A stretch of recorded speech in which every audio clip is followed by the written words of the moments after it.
कौन बनेगा? चुनाव करो। क्या करो? चुनाव करो। अब चुनाव करने के लिए एक वोटर लिस्ट बनाई गई। किसकी बनाई गई वोटर लिस्ट? ईमानदार, निष्ठावान, सीनियर कार्यकर्ताओं की। किसकी किसकी?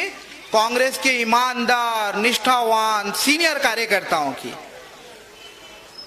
वो लोगों को मुंबई बुलाया गया वोट डालने के लिए। एक तरफ थे हमारे पड़ोसी राज्य कर्नाटक के सीनियर लीडर, एक तरफ थे केरला के पढ़े लिखे शशि थरूर साहब जो यूनाइटेड नेशन में भी काम करके आए। एक तरफ रबर स्टैम्प। वोटिंग लिस्ट बनाई जाती है।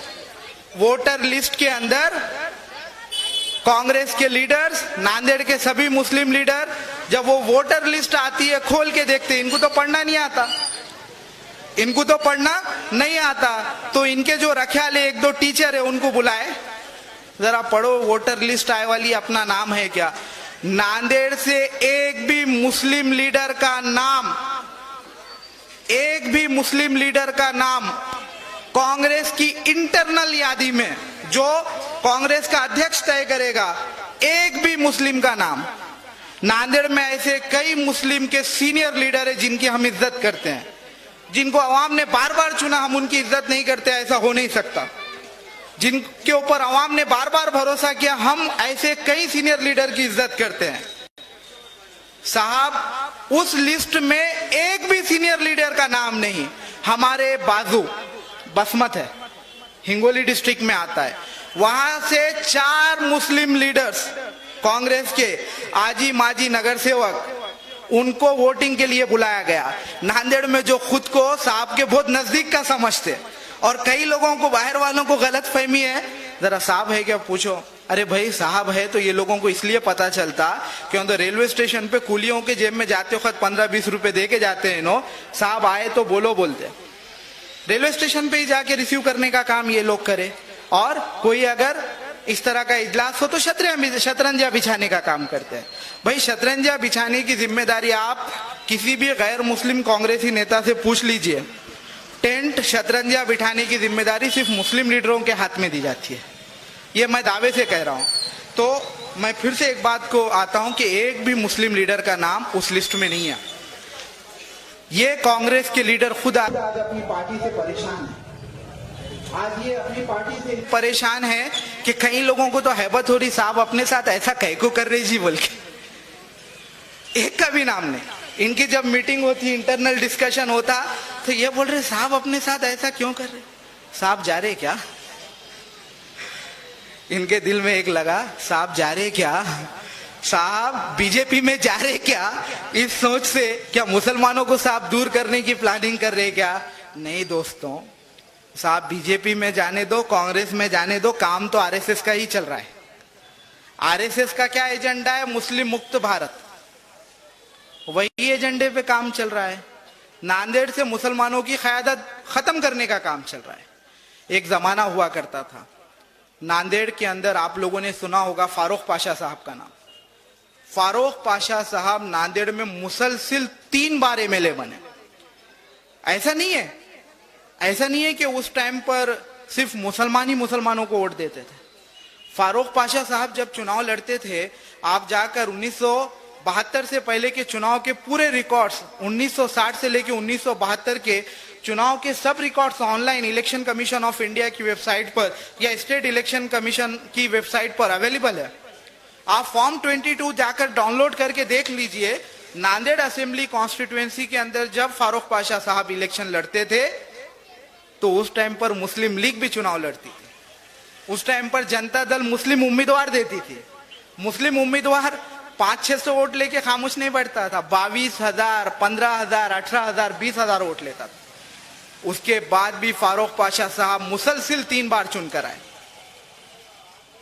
और यही नहीं, जब फारूक पाशा साहब इमरजेंसी की वजह से इलेक्शन हार गए, क्यों तो कांग्रेस के खिलाफ मुहिम थी, एक माहौल बन गया था, इमरजेंसी में नसबंदी की जा रही थी, कई मुस्लिम नेताओं को गिरफ्तार कर दिया गया था, जमाते इस्लामी पर कार्रवाई की बात की जा रही थी।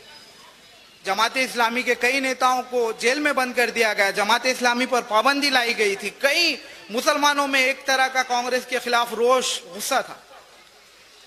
उसके बाद अपनी ईमानदारी का सबूत दिया फारूक पाशा साहब ने और अपनी पार्टी के साथ टिके, पार्टी के खिलाफ गुस्सा था, फारूक पाशा साहब चुनाव हार गए। लेकिन उस वक्त पार्टी की लीडरशिप इतनी सेकुलर और इतनी अच्छी थी कि वसंत राव नाइक साहब ने, वसंत दादा चौहान ने फारूक पाशा साहब के हारने के बाद भी अमरावती उनको लेकर गए। अमरावती में खुद के एरिया से, खुद के गढ़ से एक मुस्लिम जो नांदेड़ में रहता है, फारूक पाशा साहब उनको चुना कर लाए। सिर्फ चुना कर नहीं लाए, उस टाइम पर एक कमीशन, कॉरपोरेशन हुआ करता था जो पढ़े लिखे नौजवानों को विदेश भेजा करता था, उसका मिनिस्टर था। साथियों, वो कांग्रेस सेकुलर थी। उसके बाद कांग्रेस पूरी तरह से कम्युनल हो चुकी है।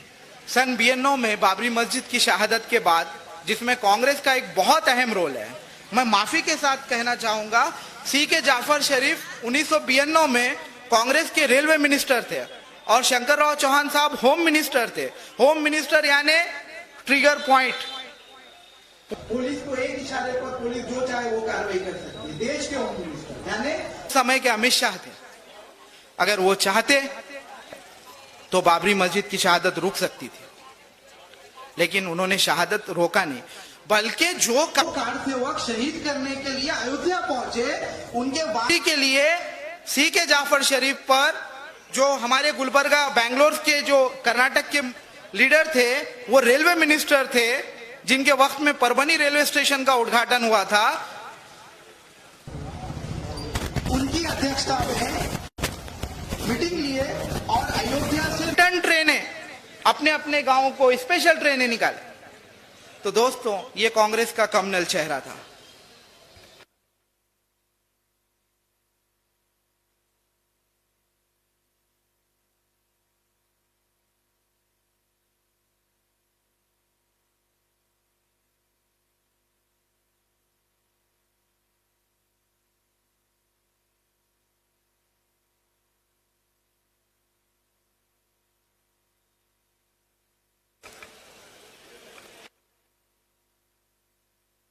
दोस्तों, इसी के साथ हम प्रोग्राम को शुरू करने की एक पहल करते हैं।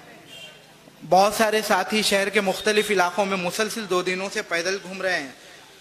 तो मैं सबसे पहले हमारे नेतागण अशोक काफसीकर साहब, ज्येष्ठ नेता, उनसे गुजारिश करूंगा वो स्टेज पे आए।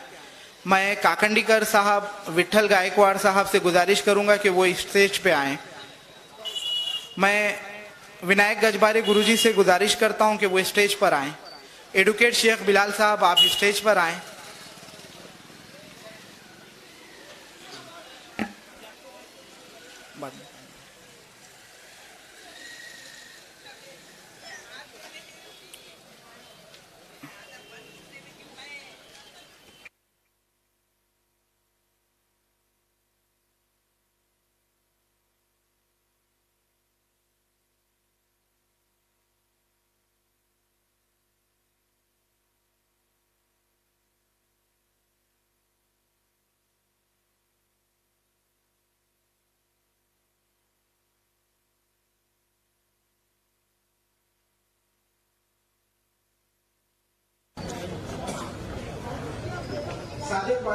स्टेज पे आए।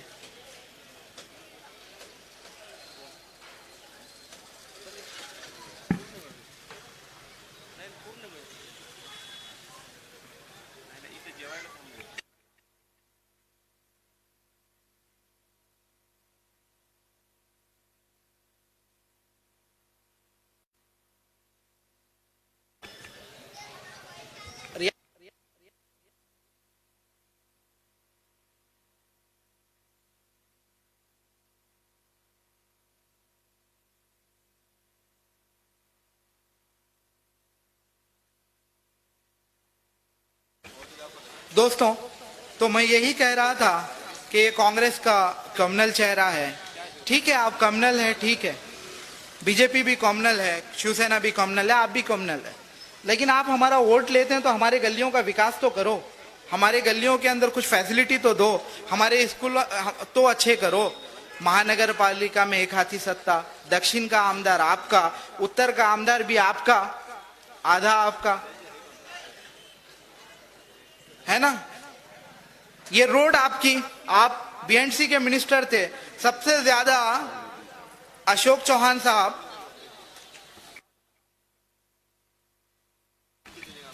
सबसे ज्यादा अशोक चौहान साहब बीएंडसी के मिनिस्टर थे। अशोक चौहान, जब कोई कोलिशन गवर्नमेंट बनती है तो सबसे पहले अशोक चौहान हाथ उठा के बोलते हैं बीएंडसी मंत्रालय मेरे पास रहेगा, मतलब रोड का जो बांधकाम करने का काम रहता है ना, वो मेरे पास रहेगा। और हम देखते हैं कि रोड ब्रिज हमारे इलाके में कुछ नहीं। जो ब्रिज की जरूरत नहीं थी हेवी ट्रैफिक को लाने के लिए, शहर में घुसाने के लिए, देगलूर नाका इलाके में घुसाने के लिए वो ब्रिज बना दिया गया। और आज वहां पे और अपनी पार्टी के साथ टिके, पार्टी के खिलाफ गुस्सा था, फारूक पाशा साहब चुनाव हार गए।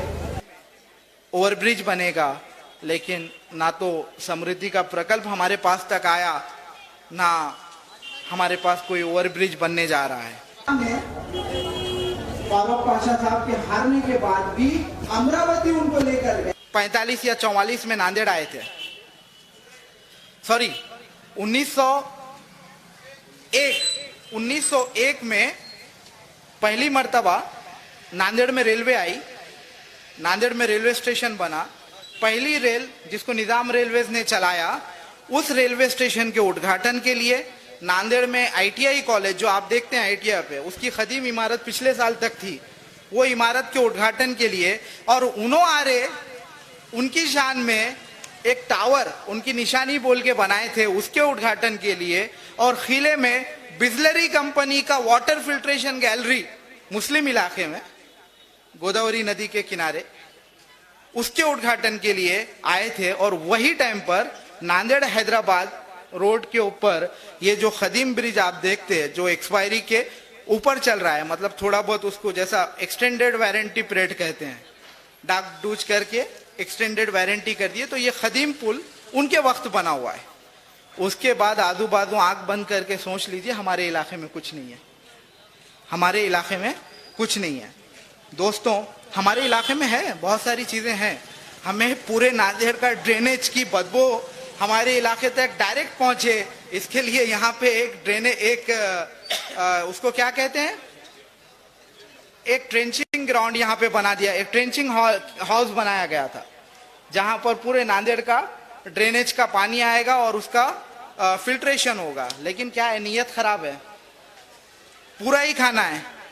गोदावरी नदी के पास से वो पाइपलाइन, मेरा घर आयनामाइल टेकड़ी के नीचे था, तो वहां पे हम लोग देखते थे काम हो रहा है, तो वहां पे क्या करें, इन्होंने ऐसी निशानियां जगह जगह पे 10-10 फीट पे, आप अभी गोदावरी के किनारे पे अगर गए नौघाट पे, तो कुछ निशानियां दिखते आपको। तो ऐसे ड्रेनेज के कवर बना, ये शहर का पूरा पानी इधर से आएगा। बाद में बस्तर में छोटे थे, जाके देखे तो वो 2 ड्रेनेज के जो चेंबर रहते, उसके बीच में ना तो पाइप है ना कुछ है, सब गायब। तो इसी तरह का ये लोग पागल विकास करते हैं। नांदेड़ में पागल विकास की तो ये हद है। हम लोग आज उर्दू घर के पीछे घूम रहे थे, तो अभी हमें एक एक्सक्लूसिव जानकारी और ब्रेकिंग न्यूज मिली, मैं आपको देना चाह रहा हूं कि जर्मनी के जो बड़े साइंटिस्ट है, जो डेवलपमेंट एक्सपर्ट है, वो आके नांदेड़ शहर में जो ये विकास हुआ, जो एक स्पेशल विकास हुआ। मैं तो मैकेनिकल इंजीनियर हूं, सिविल इंजीनियरिंग मेरा फर्स्ट ईयर का सब्जेक्ट। तो नांदेड़ में महानगर पालिका और गुत्तेदारों और नगर सेवकों ने जो स्पेशल विकास किया, विकास कैसा, नीचे नाली, ऊपर रोड और उसके ऊपर चेंबर कवर। यानी आपको रास्ता चाहिए या चेंबर कवर चाहिए, ये 2 ऑप्शन थे। अगर आप चेंबर कवर बोले तो रास्ते को ही गड्ढा कर दिया गया और उसके ऊपर चेंबर कवर लगाया गया। यानी ये गुत्तेदारों ने इतनी भी तसदी नहीं ली, इतनी भी मेहनत नहीं ली कि वो 1 फीट खोद कर वो चेंबर कवर को नीचे डालें। तो जर्मन की टीम आके ये जो इस तरह का स्पेशल विकास नांदेड़ में हो रहा है, ये जो टेक्नोलॉजी है लोगों को बेवकूफ बनाने की, इस पे रिसर्च करने आने वाले हैं। साथियों, मैं अभी स्टेज पर आने के लिए रहीमुद्दीन साहब से गुजारिश करूंगा कि वो